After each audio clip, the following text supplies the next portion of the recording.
In this demonstration, we're going to use the powerful rendering tools that are available in Argon to make this bowl that we made in an earlier demonstration look like real wood. Let's get started. In order to bring up the render library, we have to go to Window, Render Library. And there it is, and it happens to be set to Materials, and my choice is wood. Now, from the last demonstration, I told you this was a mahogany bowl, so we're going to find mahogany. It happens to be over here. By the way, all of the wood choices show up on top. Here's mahogany. Notice the little hand on top of this mahogany swatch. In order to make my bowl mahogany, all I have to do is hold the left mouse button down. The hand turns to a fist. I've grabbed the wood. Take the wood down to the bowl now turned hot, let up on the mouse, and voila, the bowl has turned into mahogany.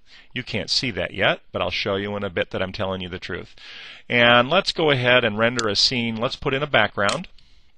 Since that wood was such a rich color, there's no sense in trying to make it compete with the colorful background, so let's go ahead and select this grayscale, this gradiated grayscale background, hold down the left mouse button, grab it, drag it over here to the background area and let up, and we no longer need the render library, so we'll turn it off. Okay, now under photo render, to see what we've done, we have a choice called preview render. It's the very top one. It's really fast. It leaves crude images, but it gives you an idea of where we are in the rendering process.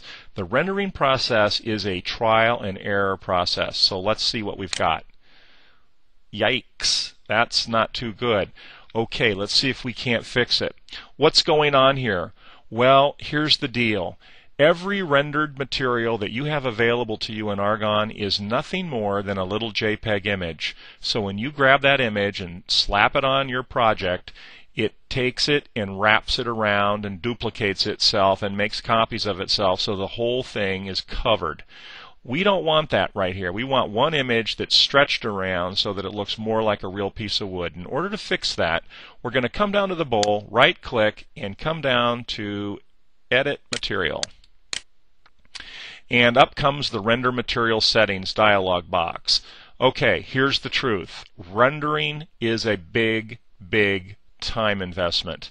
It's a trial and error process. There's a lot of words here that I had never heard of before when I started this, and some I still don't understand. It's a scientific application of a computer for light and materials, and it's unbelievably powerful. It's in Argon. Unless you have a real need to do it, I usually don't do this. But let's go ahead and make our bowl. Come down to Texture Space.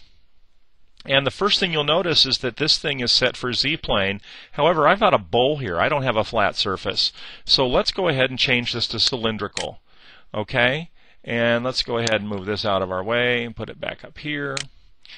And the first thing I want to do is scale around axis. Well, I'm going to just try a number. Let's just pick 22. By the way, down in the lower left corner, it tells you the range. I can go from 0 to infinity. Let's just try 22.